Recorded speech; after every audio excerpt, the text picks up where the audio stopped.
안녕하십니까. 이상혁입니다. 2021년 1학기 국제통상법 1, 이제 2주차 강의를 시작하도록 하겠습니다.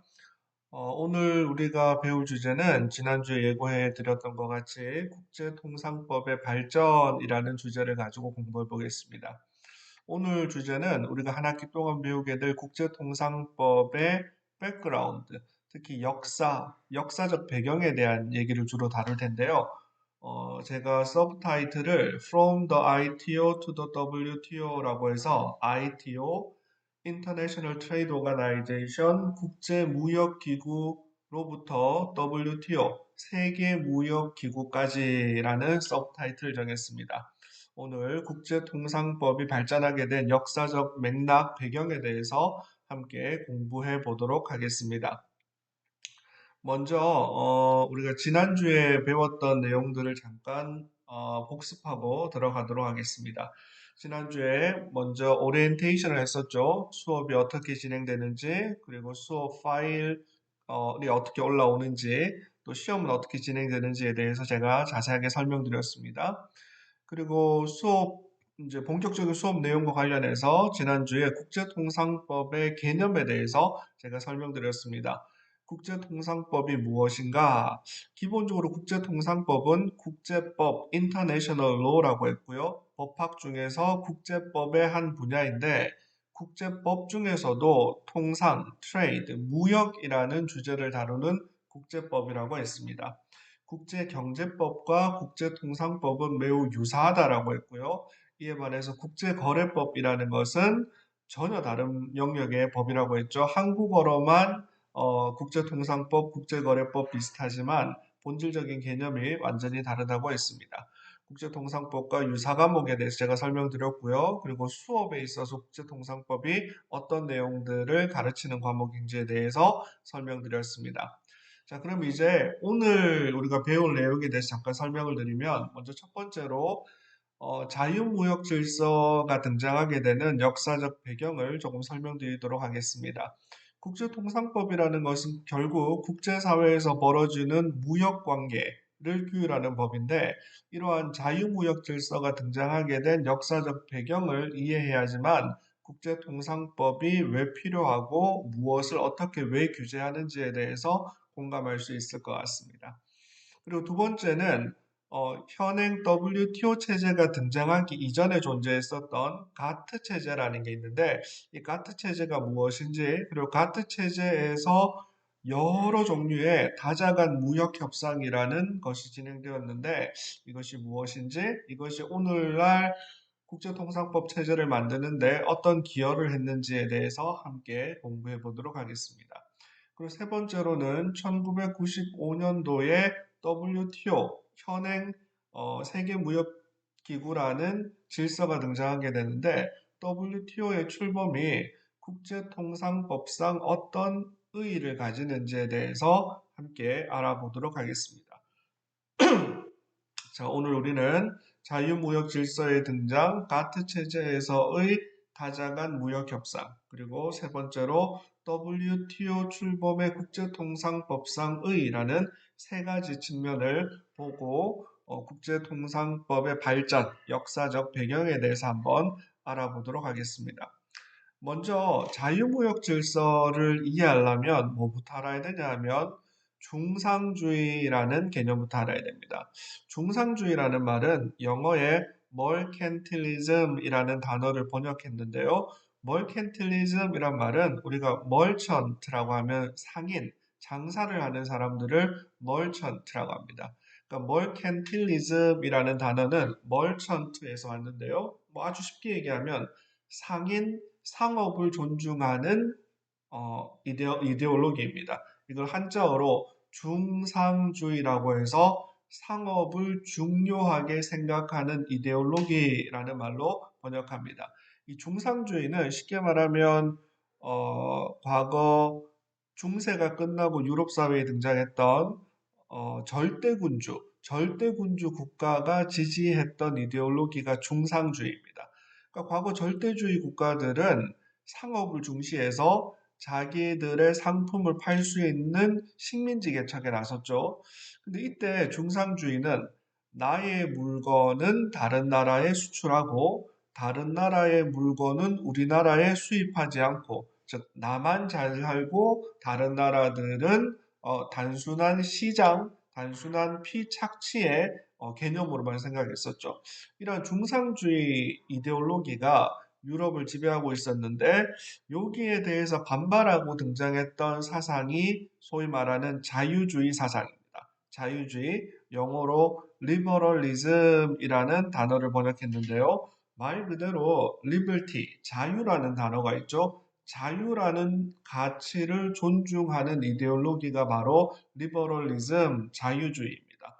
바로 이 중상주의라는 이데올로기에 대항해서 등장했던 이데올로기가 자유주의입니다.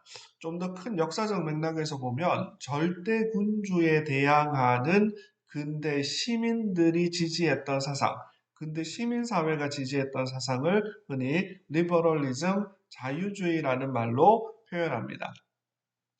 자유주의의 대표적인 학자가 바로 유명한 아담 스미스라는 사람이죠. 영국의 아담 스미스입니다.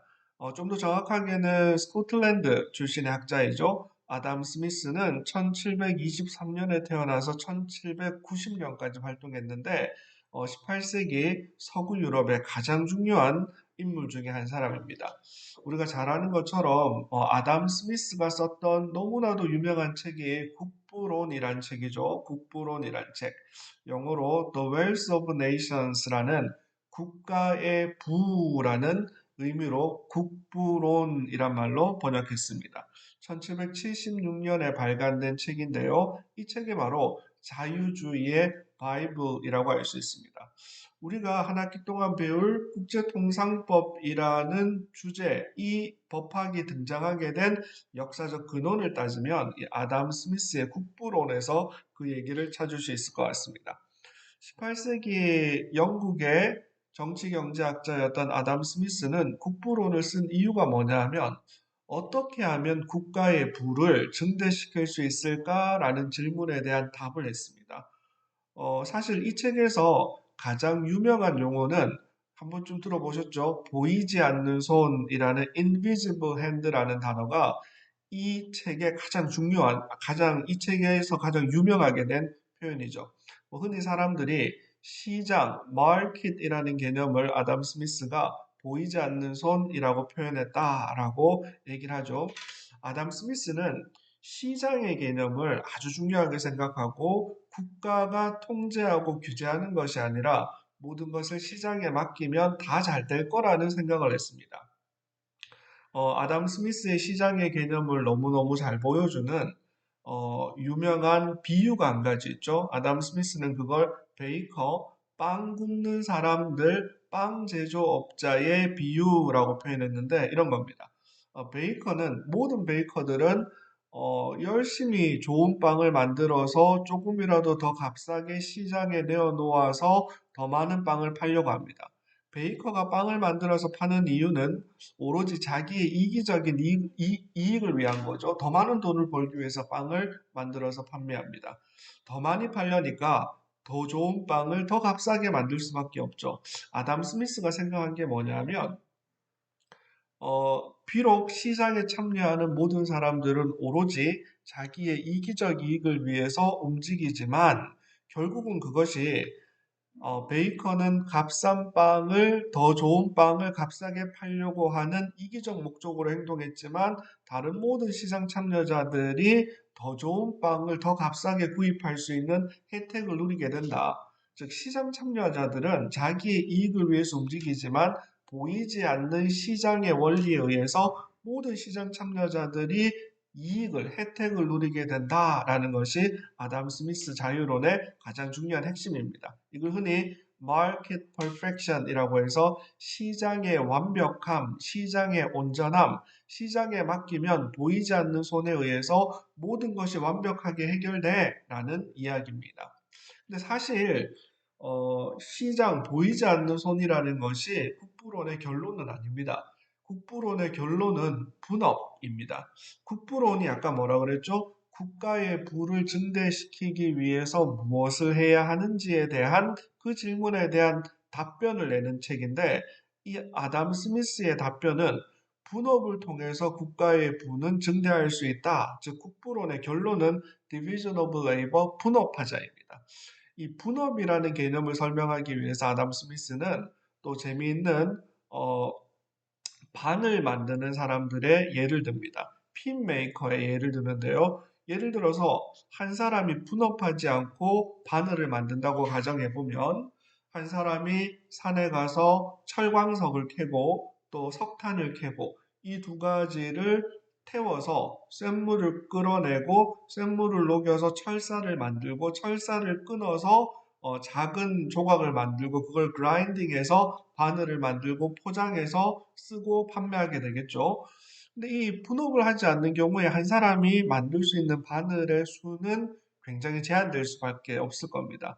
이에 반해서 만약 분업을 한다면 어떤 사람들은 평생 철광석만 캐고요. 어떤 사람은 평생 석탄만 캐고요. 어떤 사람은 그 둘을 끓이기만 하고요.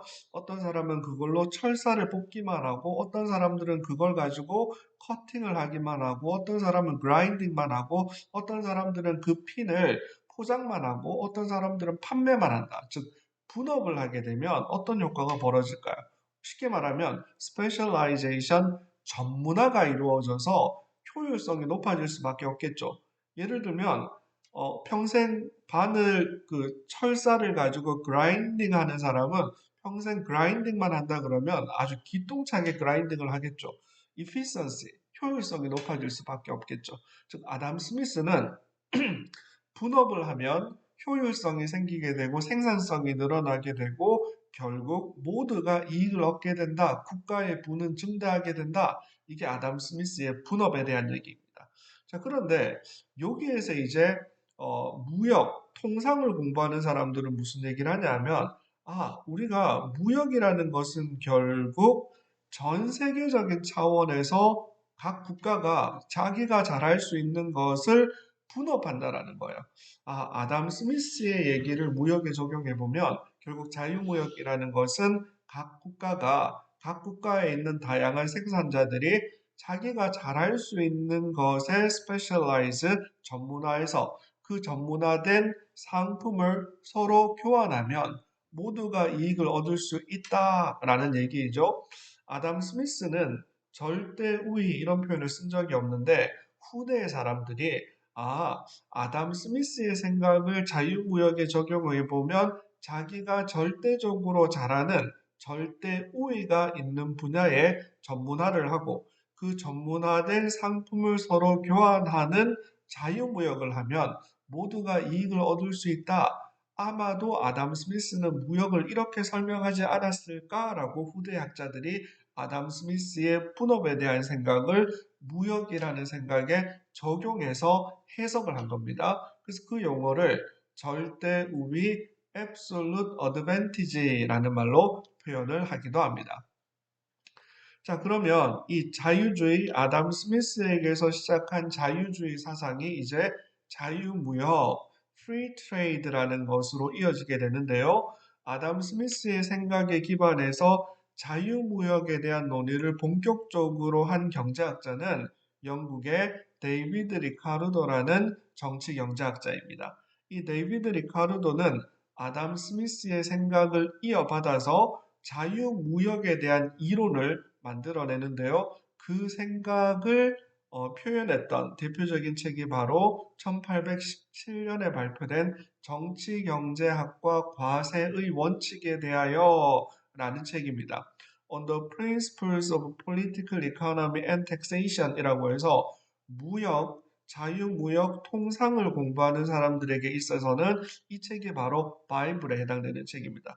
조금 전에 제가 아담 스미스의 국부론은 자유주의 시장 경제의 바이블에 해당되는 책이라고 말씀드렸고요. 바로 데이비드 리카르도의 정치 경제학과 과세의 원칙에 대하여라는 이 책은 자유무역 통상과 관련된 바이블이라고 할 수 있는 책입니다. 이 책에서 데이비드 리카르도는 아담 스미스의 분업이라는 개념을 국가와 국가 간의 무역 관계에 적용하는 그래서 어떤 경우에라도 무역은 모든 국가에게 이익을 줄 수 있다. 자유무역은 좋은 거다라는 결론에 도달하기 위한 아주 중요한 이론을 하나 제시하는데요.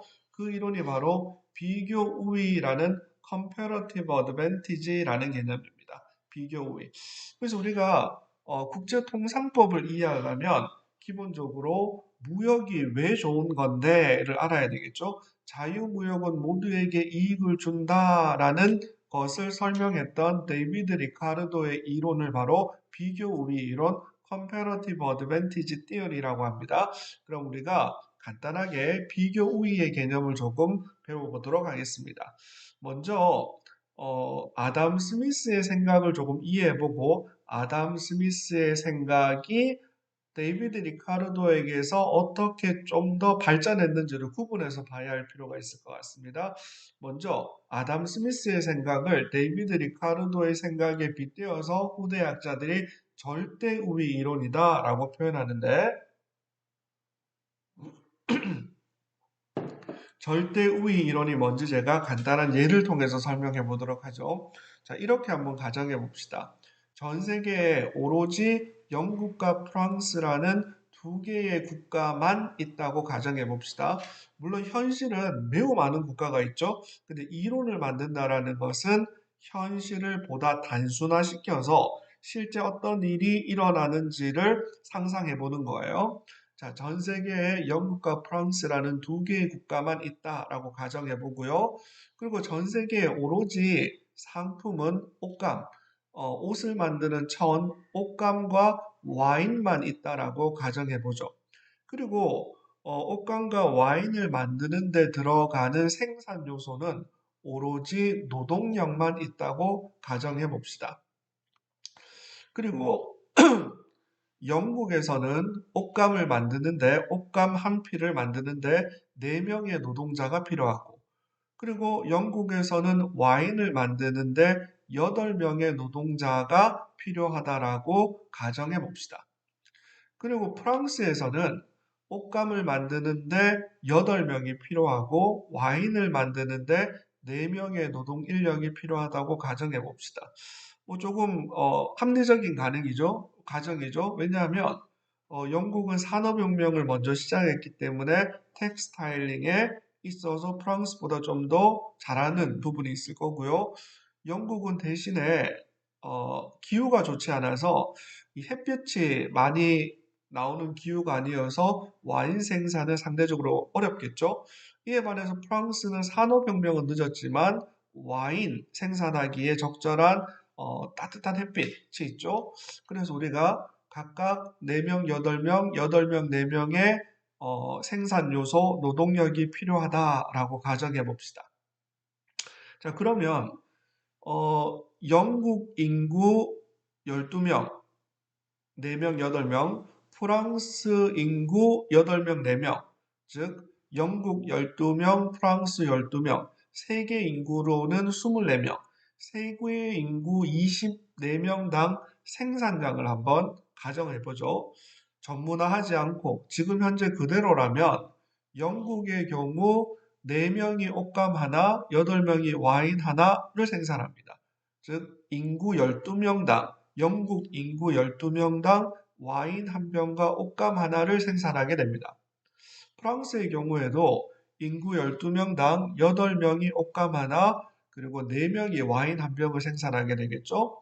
그리고 세계 인구, 전 세계에 오로지 영국과 프랑스만 있다라고 우리가 가정을 했으니까 세계 인구 24명당 옷감 2개, 와인 2개를 생산했다라고 가정을 해봅시다. 그러면 영국은 옷감을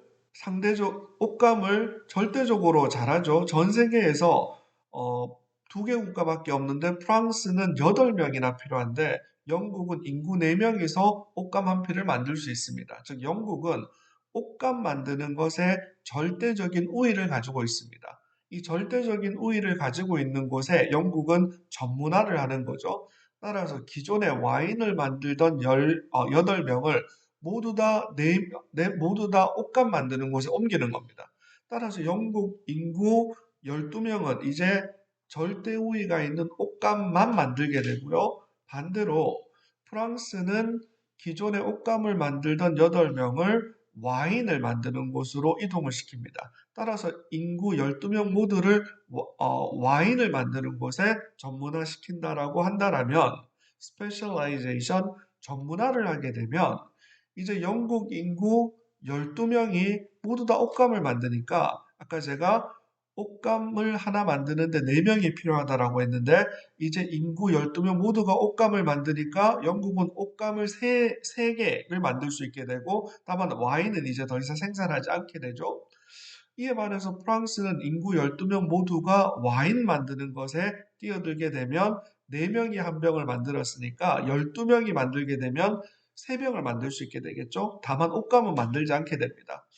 그러면 세계 인구 24명당 옷감 3개, 와인 3병을 만들게 되죠. 그러면 이 전문화, 스페셜라이제이션 때문에 벌어진 결과가 뭐냐면 부의 창출 효과라고 해서 전 세계적으로는 기존에 옷감 2개, 와인 2개였는데 이제는 전문화 때문에 옷감 3개, 와인 3개, 즉 기존에 없던 옷감 하나와 와인 한 병이 더 늘어나게 됩니다.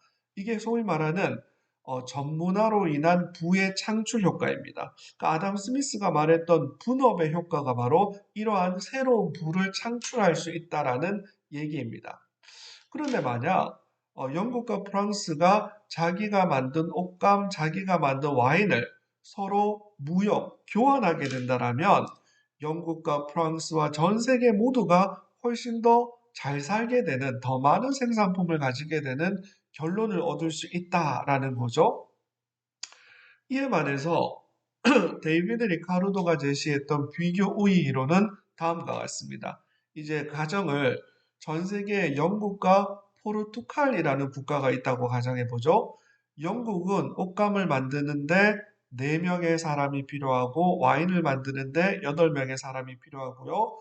포르투갈은 옷감을 만드는데 2명, 와인 한 병을 만드는데 각각 1명이 필요하다고 가정해 보죠. 근데 문제는 이제 영국은 포르투갈과 비교해서는 옷감도 와인도 다 잘 만들지 못합니다. 또 영국은 절대적으로 잘하는 게 하나도 없는 상태입니다. 아담 스미스의 생각에 따르면 절대적으로 잘하는 절대 우위가 있는 영역이 없다라면 굳이 전문화할 필요도 없고 굳이 무역을 할 필요도 없게 됩니다. 그런데 아담 스미스의 이러한 생각을 발전시킨 데이비드 리카르도는 심지어 절대 우위가 없다 할지라도 자유무역은 혜택을 줄 수 있다라는 새로운 논리를 만들어냅니다. 예를 들면 이걸 먼저 설명하죠. 인구 15명당, 즉 전문화하기 전에 영국은 인구 12명이서 옷감 하나, 와인 하나를 만들게 되고요.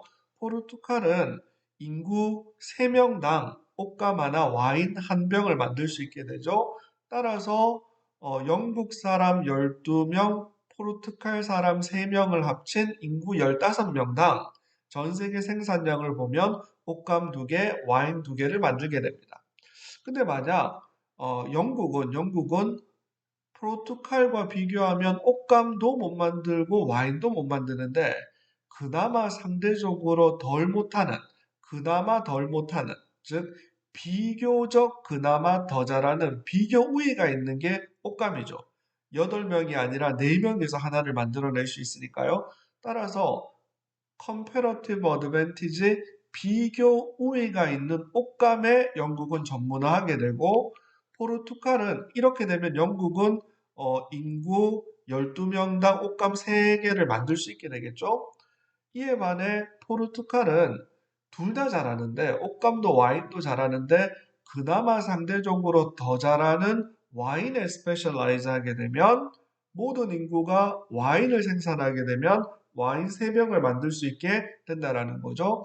따라서 세계 인구 15명당 옷감 3개, 와인 3개를 생산할 수 있게 됩니다. 즉, 새로운 부를 창출하게 된 거죠. 새로운 부를 창출하게 된 거죠.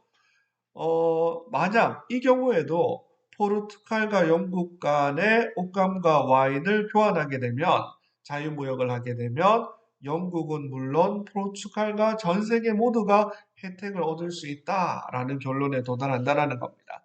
조금 복잡할 수 있는데요. 결론을 얘기하면 데이비드 리카르도는 먼저 아담 스미스는 자기가 그나마 더 잘하는 곳에 집중해라.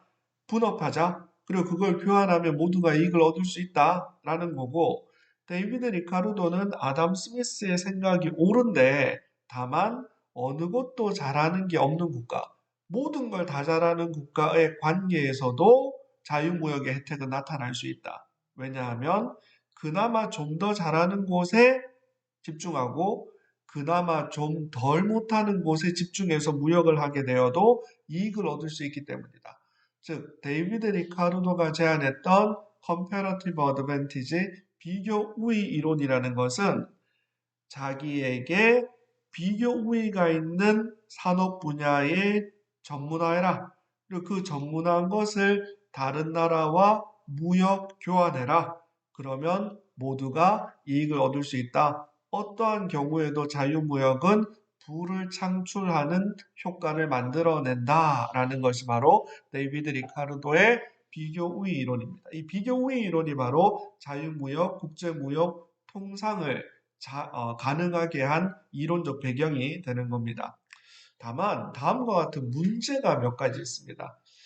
현실에 이 이론을 적용하기에는 몇 가지 문제가 사실은 있어요.